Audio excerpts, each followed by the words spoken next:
Gandang umaga guys, bale ayan yung aking isa doon sa aking mga breeder na nagsisimula ng i-drop yung kanyang craylings.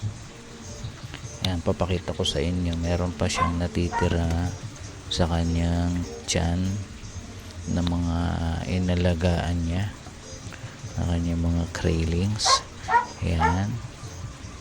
Oh, madami po yan guys, sensya na hindi ko pwedeng bilangin pero tansya ko mahigit sa 5 yan Ayaw, di ma. mahigit po sa 5 yan, mahina ako sa yan.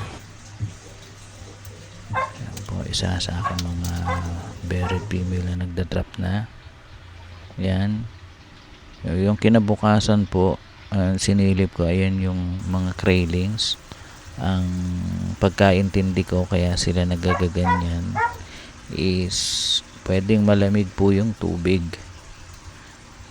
at yun yung survival nila, magsama-sama sila para makakuha sila ng yung temperature ng katawan nila, may survive nila, hindi sila lamigin masyado. Yan lang yung pagkakaintindi ko po dyan. Pero pag yung temperature siguro ng tubig kaya na nila, makikita mo mga galit-galit na yan, magkakagatan na yung mga cravings na yan. Pag na-adapt na nila yung tubig, kaya na nila. Ito mo lahat yan, gagapangan na yan.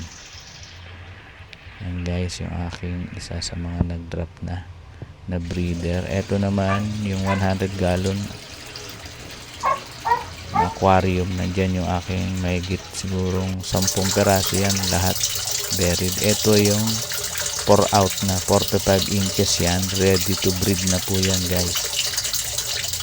Ayan sila, mga babae ito, bali hindi ko pa nakuha yung ibang mga babae, walay ko lang dun sa mga lalaki para hindi sila gaanong na-stress. Pero pwede na po yan i-out. Ito yung aking grow out, papansin nyo yung mga malalaki dyan, ayan po yung lalaki.